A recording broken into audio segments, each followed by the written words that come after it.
You understand, don't you, honey? It's a very high-energy trip. We thought you'd prefer the quiet of the house after all those exams." My mother didn't look at me when she said it.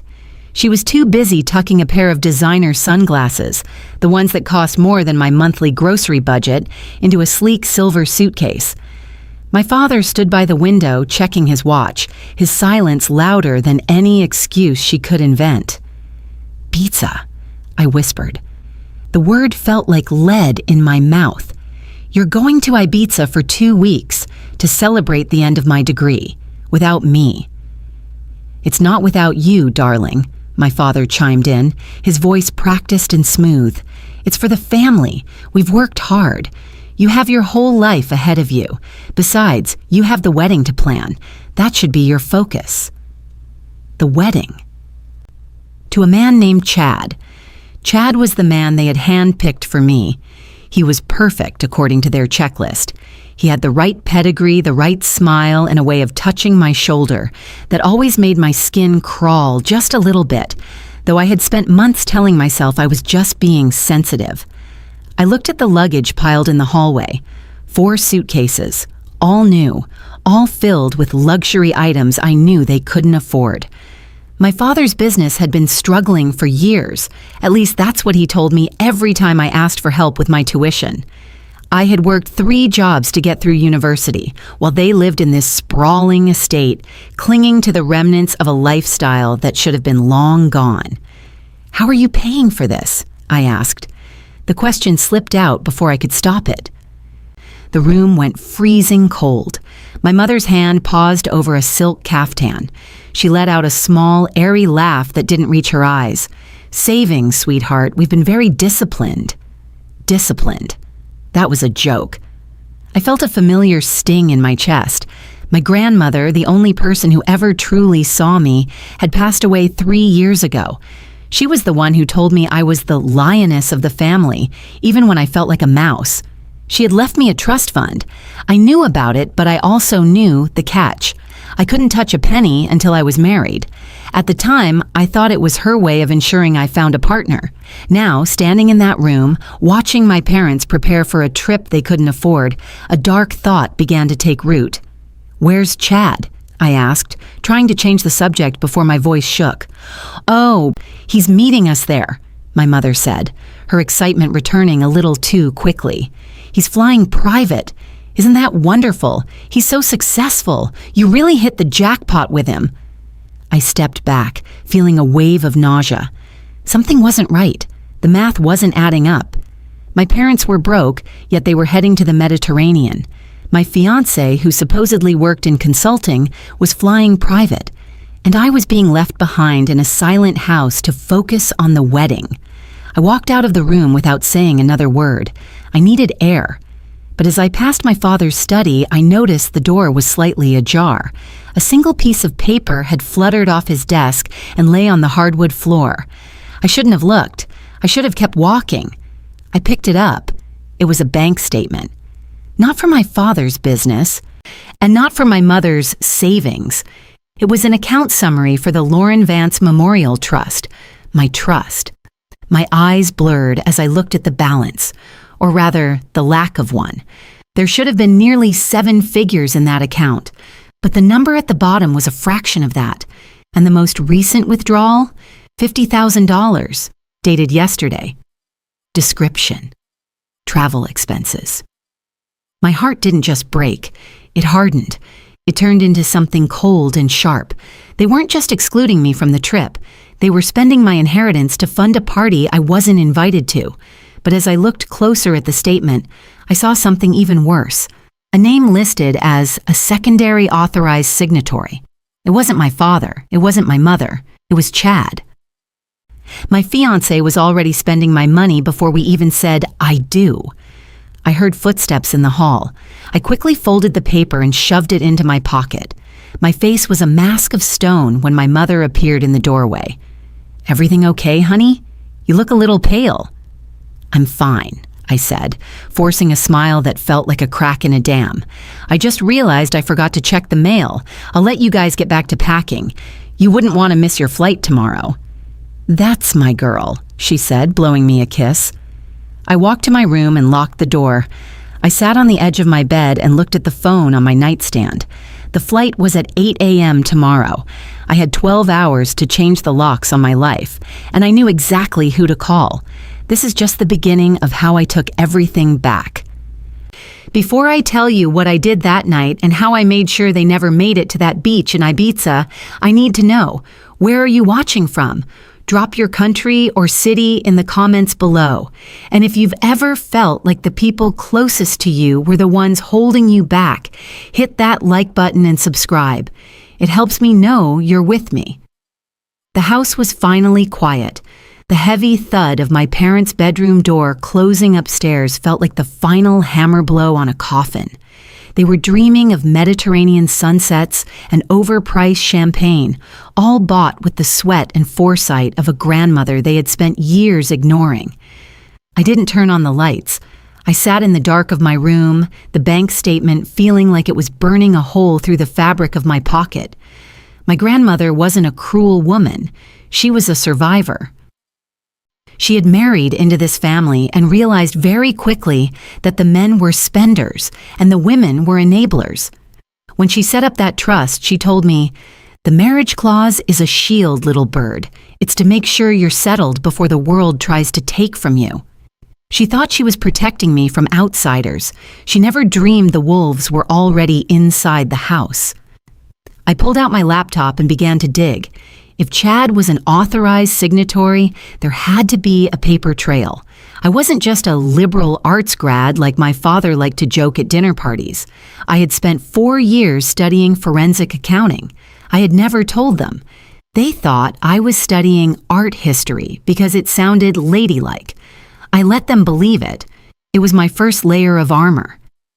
I logged into the trust portal using the credentials my grandmother had whispered to me on her deathbed. Credentials she told me never to share, not even with my parents. The screen glowed, illuminating the tears I didn't realize were falling. It was worse than I thought. Much worse. Over the last 18 months, the account had been bled dry through a series of management fees and premarital distributions. Every time my father bought a new car, a fee was paid out. Every time my mother went to the spa in Switzerland, a distribution occurred. But the biggest drain was Chad. There were transfers to a shell company called Optimal Consulting. I did a quick search on the business registry. The owner, Chad, the registered address, a vacant lot 3 towns over. He wasn't a successful consultant. He was a professional predator. My parents hadn't found me a husband. They had hired a partner in crime to help them bypass the legal safeguards of the trust. By marrying me off to Chad, they would gain full, legal access to the remaining principal. I felt a cold shiver run down my spine. The wedding wasn't a celebration, it was a liquidation sale, and I was the merchandise. I looked at the clock, 1 a.m. I picked up the phone and dialed a number I hadn't called in years. "Hello?" a gravelly voice answered. It was Mr. Harper, my grandmother's old attorney, the one my parents had fired and replaced with a family friend the moment she passed. "It's me," I whispered. "I need to know about the incapacity clause in my grandmother's will, the one she said only I could trigger." There was a long pause on the other end. "I've been waiting for this call for a long time. Girl, I told her they'd try it. I told her the fruit doesn't fall far from the rotten tree." "Can we do it tonight?" I asked. "If you have the proof of unauthorized access, I can freeze the entire estate within the hour. But you realize what that means, don't you? Your parents. They've leveraged the house against that trust. If the funds freeze, the debt collectors wake up. By tomorrow morning, they won't just be missing a trip to Ibiza. They'll be losing the roof over their heads." I looked at the wall, at the framed family portraits where we all looked so happy, so perfect. I thought about the suitcases downstairs. I thought about Chad's fake smile and my mother's airy laugh. "They already stole the roof from me, Mr. Harper," I said, my voice steady. "They just don't know it yet. Send the papers to my encrypted email. I'm signing everything." As the documents hit my inbox, I realized I needed one more thing. I needed to see Chad. I needed to see the look on his face before the world collapsed on him. I texted him, "Can't sleep. Thinking about the wedding. Can you come over? My parents are asleep. We can have a glass of wine on the patio." 10 minutes later, his car pulled into the driveway. He was wearing a cashmere sweater that cost $5,000. My money. "Hey, beautiful," he said, stepping onto the patio, reaching out to touch my face. "Getting cold feet?" "Not cold," I said, stepping back just enough to avoid his hand. "Just clear." I was looking at the guest list, Chad, and I realized we're missing some people, like the owners of Optimal Consulting. "Do you think they'd like to attend?" The color drained from his face so fast it was almost poetic. The charming mask didn't just slip, it shattered. "I don't know what you're talking about," he stammered, his eyes darting toward the house. "I think you do, and I think my parents do too. But here's the thing, Chad. I just spoke to Mr. Harper. Do you remember him? The lawyer you guys tried to bury?" I held up my phone, showing him the confirmation screen. Estate assets frozen pending investigation. "The money is gone, Chad. For you, for them, for everyone." He took a step toward me, his expression turning ugly. "You little brat. Do you have any idea what you've done? Your father owes people. Serious people. That money was the only thing keeping them away. Then I guess he should have stayed home and looked for a job instead of packing for Ibiza," I said. Just then, the lights in the master bedroom flickered on. My mother had heard the shouting. The patio lights flickered as my mother stepped out, wrapped in a silk robe that shimmered like oil on water. She looked from Chad's ashen face to mine, her hand fluttering to her throat. "What is going on out here?" she demanded, her voice high and brittle. "Chad, why are you here at 2 a.m? You're supposed to be at the private terminal in 5 hours. Chad didn't answer her. He was staring at me with a mixture of hatred and genuine fear. He knew the math. He knew that a frozen estate meant the credit lines he'd been living on would snap shut like a trap. "The trip is canceled, but—" "Mom," I said. My voice was calm, scarily calm. It was the sound of a person who had finally stopped drowning and started swimming. "Don't be ridiculous," she snapped, moving toward me. "The car is already scheduled. Your father is upstairs finishing the itinerary. Now, whatever little spat you and Chad are having, fix it. We don't have time for your drama." "It's not drama, Janet," Chad spat, using her first name for the first time. The perfect son-in-law act was officially dead. She froze the trust, all of it. Harper is back. The silence that followed was heavy. It was the kind of silence that happens right before a building collapses. My mother's face went through a terrifying transformation, from confusion to denial to a raw, jagged rage. "You did what?" she whispered. "I saw the bank statements," I said. I pulled the folded paper from my pocket and held it out. "I saw the transfers to Optimal Consulting. I saw the travel expenses for a trip I wasn't invited to. Grandma didn't leave that money to fund your delusions of grandeur. She left it for my future." "We are your future," my mother screamed, stepping into my personal space. The smell of her expensive night cream was suffocating. "Everything we do is for this family. Do you have any idea the sacrifices we've made to keep this house? To keep you in those fancy schools?"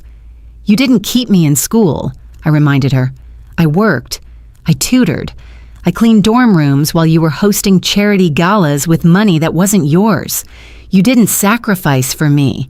You sacrificed me for your reputation." Upstairs, a window creaked open. My father leaned out, his face obscured by the shadows. "What is all that noise? Chad, is that you?" "The game is over, Dad," I called up, my voice ringing out across the manicured lawn. "The bank is notified. The lawyers are involved. If you try to use those credit cards at the airport tomorrow, they're going to decline. If you try to board that plane, you'll be doing it on your own dime, which we all know you don't have." My father disappeared from the window.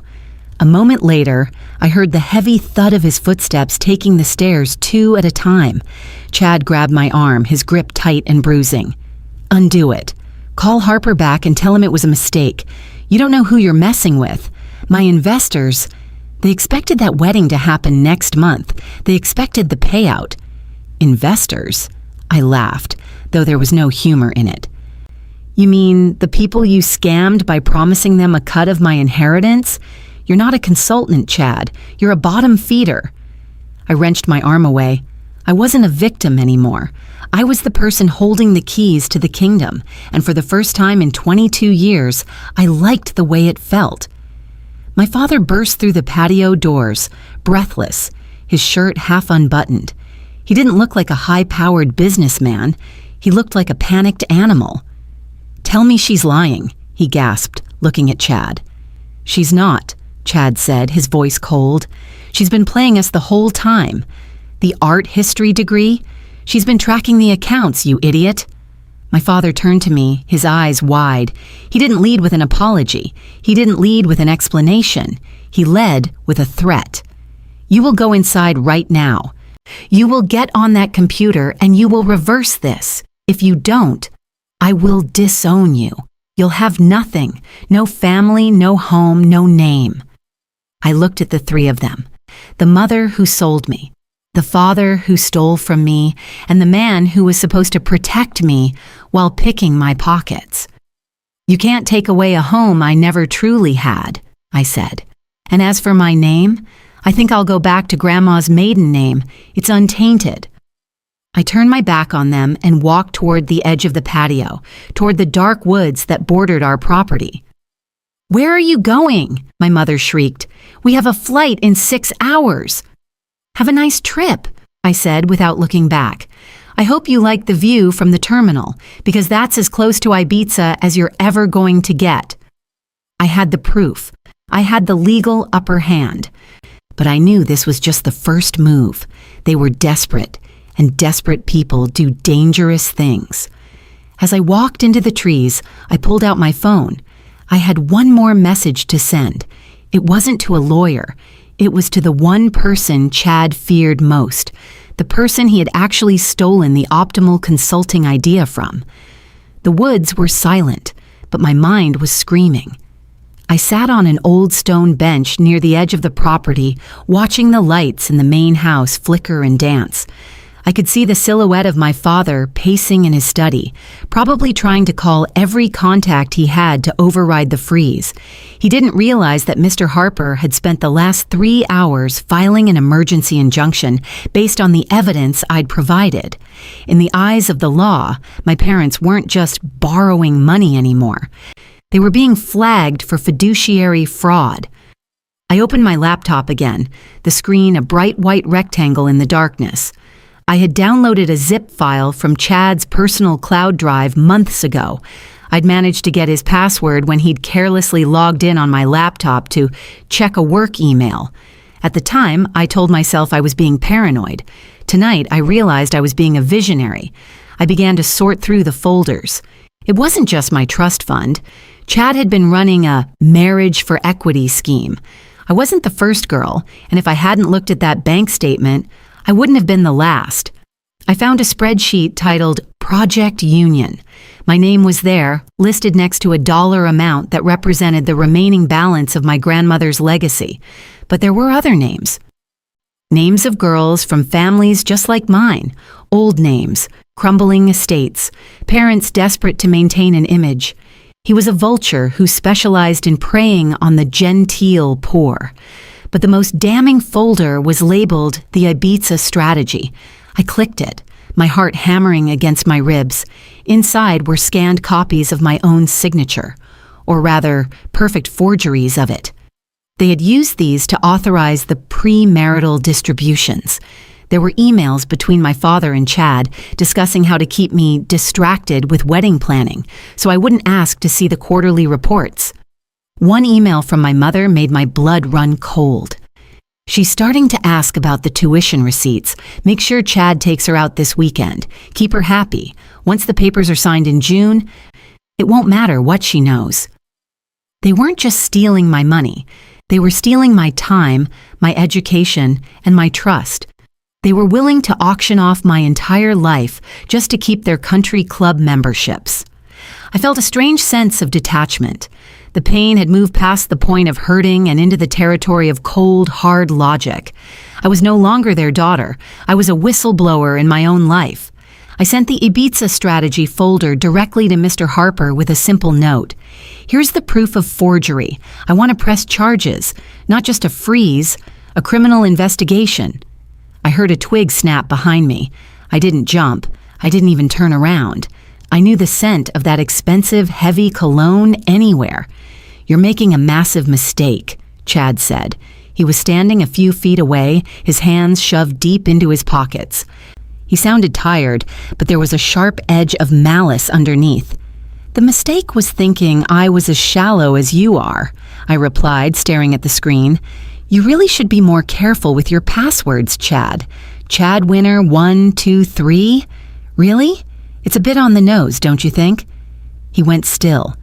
What did you see? I saw Project Union. I saw the forgeries. I saw the emails where my mother discussed keeping me happy while you picked my grandmother's pockets. I saw everything. I finally turned to look at him. In the moonlight, he looked less like a prince and more like a ghost. The police are going to have a lot of questions about optimal consulting, and I don't think it was for the family is going to hold up in court. Chad took a step forward, his voice dropping to a low, dangerous hiss. You think you're so smart. You think you've won because you clicked a few buttons. But do you know what happens to people like your father when they lose everything? He's not going to go to jail quietly. He'll take you down with him. He'll claim you were in on it, that you authorized it all to avoid taxes. Let him try, I said. I have the logs, I have the timestamps, and I have the recording of you admitting the money was the only thing keeping the bad people away 10 minutes ago. I tapped my phone. The voice memo app was open and running. Chad lunged. I was faster. I stood up, putting the heavy stone bench between us. If you touch me, Chad, the unauthorized access charge becomes assault. Is that really how you want to start your morning? He stopped, his chest heaving. He looked at the house, then back at me. He realized the power dynamic had completely inverted. I wasn't the girl he was managing. I was the person who decided whether or not he slept in his own bed tomorrow night. What do you want? He asked, his voice trembling. I want you to leave, I said. Get in your car. Drive away. Don't go back into that house. Don't call my parents. And if I ever see your name in my inbox or your face in my sight again, I hit send on the email I've already drafted to the district attorney. And your parents? I looked back at the house. The master bedroom light was still on. They were probably still packing, convinced they could talk their way out of this by morning. My parents are about to learn that you can't live in a house built on lies, I said. Now go. Chad didn't argue. He turned and vanished into the shadows toward the driveway. A minute later, I heard his engine roar to life and the screech of tires as he fled. I was alone in the dark. The flight was in 4 hours. The sun was starting to gray the horizon. I had one more thing to do before the world woke up. I had to go back into that house and face the people who had raised me, knowing they were the same people who had ruined me. I walked back into the house through the kitchen door. The air inside felt different now, stale, like a museum dedicated to people who no longer existed. The smell of expensive coffee was brewing automatically in the kitchen, a reminder of the routine they expected to follow. In their minds, they were still the masters of this domain. I climbed the stairs. Every floorboard that creaked felt like a warning. When I reached the landing, I saw my parents' bedroom door wide open. My mother was standing over her suitcase, holding a silk dress against her frame in the mirror. She looked exhausted, but she was still trying to curate the Ibiza look. "Where have you been?" she asked, her voice tight. "And where is Chad? His car is gone." "Chad isn't coming back, Mom," I said, leaning against the doorframe. "And neither is the money." She dropped the dress. It pooled on the floor like a dead thing. What did you say to him? You've always been so jealous of his success, even though he was doing everything for you. Success? I let out a dry, hollow laugh. He was a thief. He was stealing from me to pay for his own debts, and he was using you and Dad as the bridge. But don't worry, the success is over. I have the logs of every penny he moved. My father walked out of the bathroom, drying his hands. He looked older than he had an hour ago. The bravado was replaced by a twitch in his jaw. We can settle this, honey. We're a family. We'll sit down after the trip. We'll look at the books and we'll make it right. We just need this break. Stress is making us all say things we don't mean. You're still going? I asked, genuinely stunned. You're still planning to go to the airport? The tickets are non-refundable, my father said, his voice regaining that patronizing businessman tone. And we have friends waiting for us. We can't just disappear. It would look suspicious. Suspicious? I repeated. Dad, the police are going to find it suspicious when they see the forged signatures on the trust withdrawals. The bank has already flagged the travel expenses as fraudulent. If you use those tickets, you're just adding a paper trail to a crime. My mother stepped forward, her eyes flashing. How dare you speak to your father that way? We gave you everything. This house, your education, was paid for by Grandma's hard work, I interrupted. And you tried to take the rest of it. You didn't give me anything except a front row seat to your greed. I walked over to her suitcase. I saw the jewelry box tucked into the side pocket. I knew what was inside. It was a necklace my grandmother had promised to me, a string of pearls with a sapphire clasp. My mother had borrowed it for a gala 2 years ago and never returned it. I reached in and took it. That's mine, she shrieked. No, I said, wrapping the cold pearls around my wrist. This is one of the few things in this house that actually belongs to me, along with the trust. My father moved toward me, his face turning a dark, dangerous shade of red. Give that back and get out of this room. You're becoming hysterical. We'll talk when we get back. I'm calling the car now. He reached for his phone on the nightstand. He swiped the screen, then paused. He frowned, swiped again, and then held it up to the light. What is this? He muttered. Is something wrong, Arthur? My mother asked, her voice trembling. The app, it says account restricted. My credit card app. It's not letting me log in. I checked my own watch. 5 a.m., the time Mr. Harper said the secondary injunctions would hit the personal accounts tied to the trust.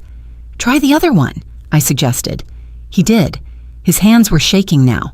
This one too. Janet, check yours. My mother scrambled for her phone. A moment later, a sharp, choked sob escaped her throat. Everything is grayed out. It says contact financial institution.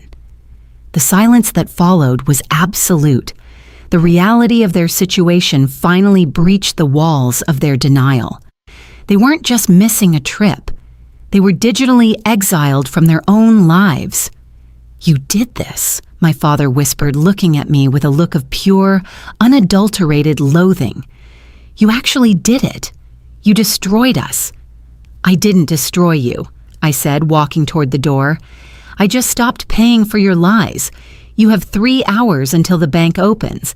I suggest you start thinking about which lawyers you can afford on a $0 balance. As I walked down the hall, I heard the sound of my mother collapsing onto the bed, wailing about the humiliation. I didn't feel bad. I didn't feel anything.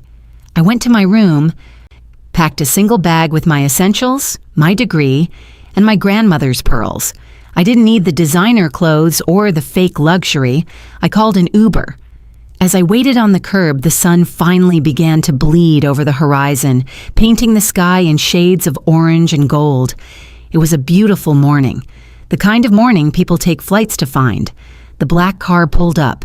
I put my bag in the trunk and sat in the back seat. Airport? The driver asked.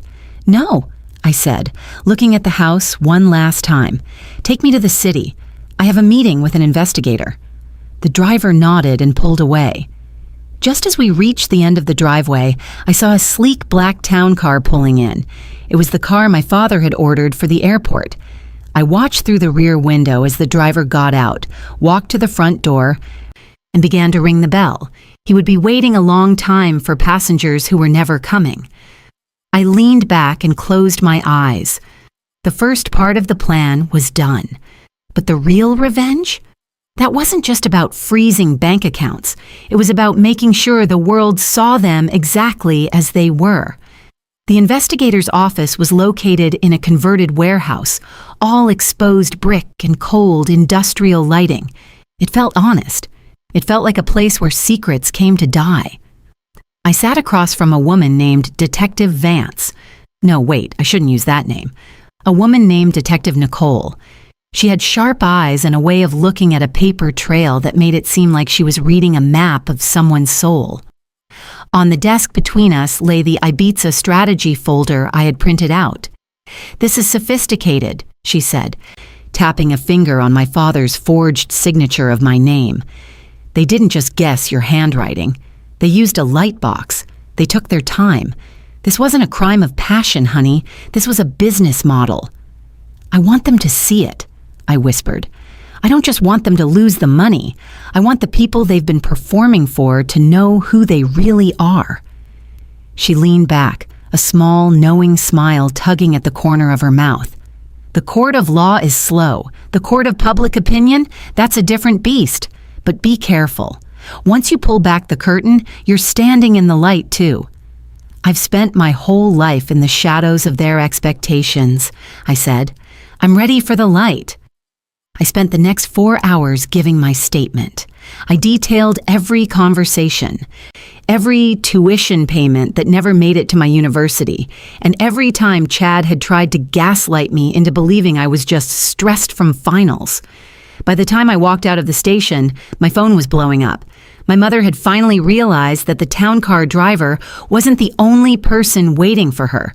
The country club's gala committee had sent out a group text. Apparently, the credit card my mother had used to secure the flower arrangements for next month's fundraiser had been declined. The news was spreading through our social circle like a wildfire in a dry forest. "Is everything okay, Janet? The treasurer said there was a fraud alert on the family account. Are you still going to Ibiza? We heard the private terminal had a cancellation." I ignored the texts. I had a different destination. I drove to the local bistro, the one where all the important families gathered for brunch on Saturdays. I knew exactly who would be there. The board of directors for the Historical Society, the women who looked down their noses at my grandmother for her workmanlike attitude, and the men who played golf with my father while laughing at his failing business behind his back.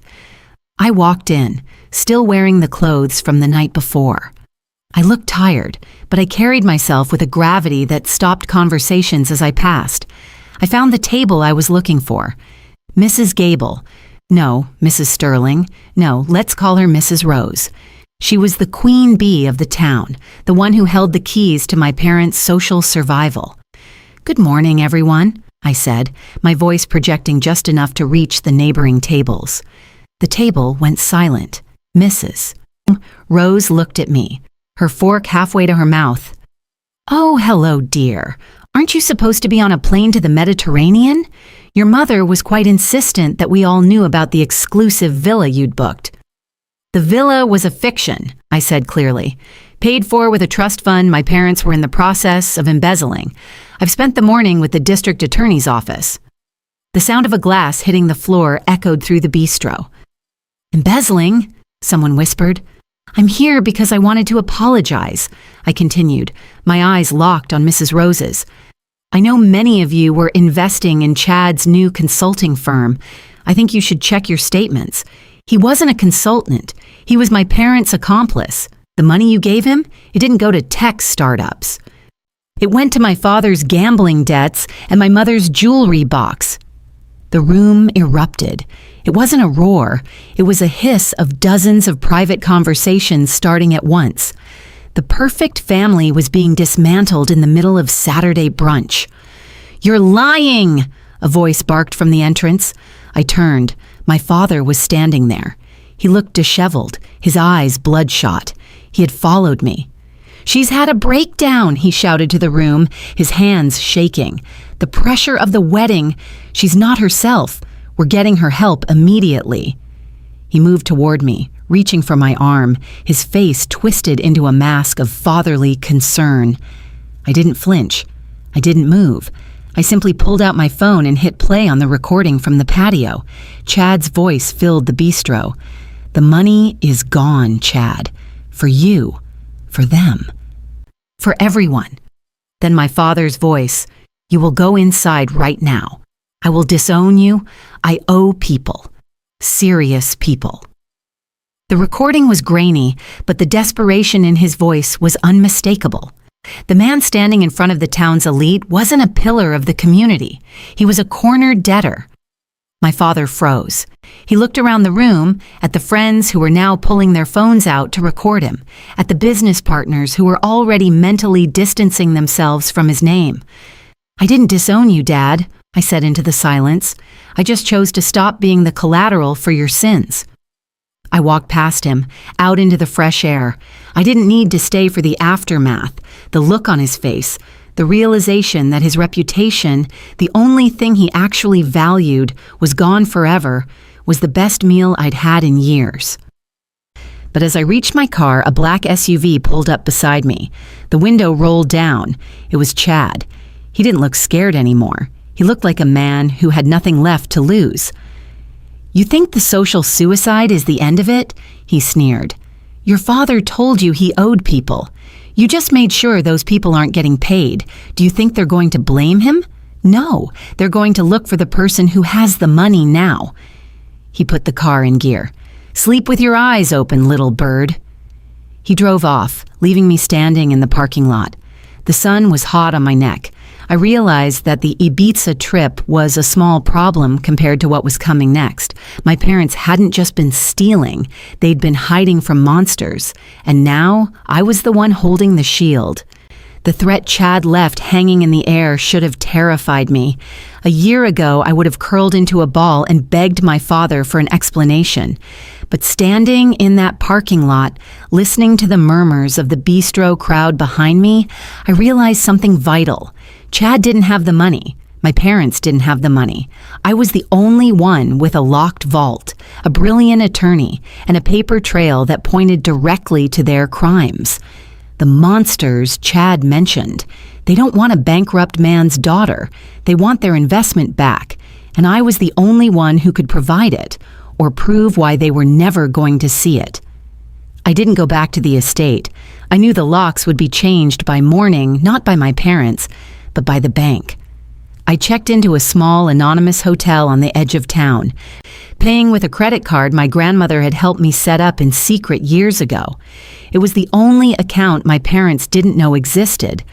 That night, I didn't sleep. I sat with my laptop, digging deeper into the investors Chad had mentioned. I found a series of promissory notes tucked into a hidden subfolder of the Project Union Drive. These weren't banks. These were private lenders, men with short names and long memories. My father hadn't just borrowed money. He had put up my grandmother's house as collateral for a high-interest loan to fund a tech venture that Chad had invented. When the venture failed, they started draining my trust to pay the interest. The Ibiza trip wasn't a celebration. It was a final, desperate attempt to look successful enough to secure another loan. They were trying to outrun a landslide. I spent the night drafting a document. It wasn't a confession, and it wasn't a plea for mercy. It was a settlement. I called Mr. Harper at 6 a.m. "I need you to contact the lenders listed in the optimal file," I said. "I'm not paying my father's debts, but I am offering them the forgeries. I'm giving them the evidence of Chad's fraud. If they want their money, they go after the man who stole it, not the girl he stole it from." "You're playing with fire, kid," Harper warned. "These people don't care about paper trails. They care about results," I replied. "And Chad has more assets hidden than my father ever did. I found a Swiss account in his name yesterday. It's in the zip file." By noon, the bad people Chad had threatened me with were no longer looking for me. They were looking for him. I spent the afternoon at a coffee shop, watching the local news. The headline was exactly what I had worked for. Prominent local family under investigation for multi-million-dollar trust fraud. There was a photo of our house. A yellow notice of foreclosure was being taped to the front door. I saw my mother in the background, her face hidden behind her hands, as she was escorted to a waiting car. She wasn't wearing the designer sunglasses. She looked small. She looked ordinary. But the real payoff came an hour later. I received a text from an unknown number. It was a photo. It showed Chad at the airport terminal, but he wasn't boarding a private jet to Ibiza. He was being led away in handcuffs by two plainclothes officers. Behind him, my father was being read his rights. They had tried to flee. They had used the last of their hidden cash to buy one-way tickets to a country without an extradition treaty. But Mr. Harper had been faster. The incapacity clause and the fiduciary breach filings had triggered an automatic travel ban. I sat there, sipping a cheap black coffee, and felt a strange sense of peace. The power reversal was complete. They had tried to sell my future to buy themselves a few more months of pretend luxury. Now their future was a cold sell and a public record. I realized then that my grandmother didn't give me the trust fund because she wanted me to be rich. She gave it to me because she knew that eventually I would have to be the one to stop the cycle. She saw the lioness in me because she knew I'd have to fight the wolves she had lived with her whole life. I pulled the string of pearls from my bag and put them on. They felt warm against my skin. There was one more thing I had to do, one final scene in the story they had written for me, the story I was now rewriting. I drove to the police station. I didn't go to gloat. I went to sign the final papers that would officially dissolve my connection to them. As I walked through the lobby, I saw my mother sitting on a wooden bench, waiting to be processed. Her silk robe was stained, and her hair was a mess. When she saw me, she didn't apologize. She didn't ask for forgiveness. "You've ruined us," she hissed, her voice cracking. "After everything we did for you, you've left us with nothing. How could you be so cold?" I stopped and looked down at her. I didn't feel anger anymore, just a profound, quiet pity. "I didn't leave you with nothing, Mom," I said. "I left you with the truth. It's just that the truth doesn't look as good on you as the pearls did." I walked away without looking back. I had my degree. I had my grandmother's name. And for the first time in my life, I had a trust fund that belonged to a woman who finally knew how to use it. The courtroom was quiet, save for the rhythmic clicking of a court reporter's keys. It was a far cry from the pulsing beats of the Ibiza clubs my parents had dreamed of. The air was thick with the scent of old paper and the cold reality of consequences. I sat in the front row wearing a simple navy suit, no designer labels, no flashy accessories, just my grandmother's pearls and a steady gaze. Across the aisle, my parents sat behind a defense table that looked far too large for them. My father's suit was wrinkled. He'd been in a holding cell for 48 hours. My mother looked ghostly, her eyes darting around the room as if searching for a social ladder to climb out of this pit.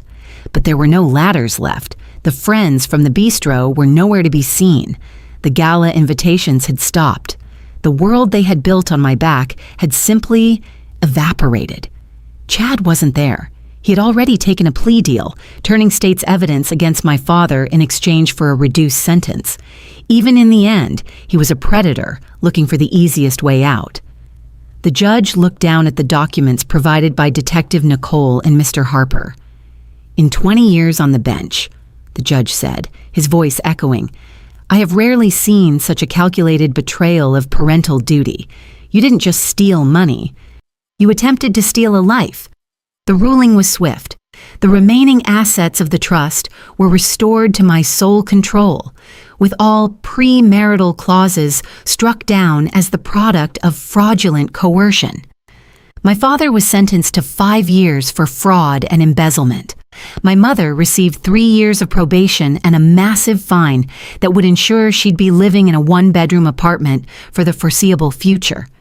As the bailiffs moved to lead my father away, he stopped. He looked at me, his face contorting into that old mask of authority one last time. You'll be alone, he spat. You have all that money, but you have no one. We were your family. No, I said, standing up. You were my landlords, and the lease is up. I watched them lead him through the side door. I didn't cry, I didn't cheer. I just felt a lightness in my chest that I hadn't felt since I was a little girl sitting in my grandmother's garden. I walked out of the courthouse and into the bright afternoon sun. Mr. Harper was waiting for me on the steps. What now? He asked, handing me a leather-bound folder.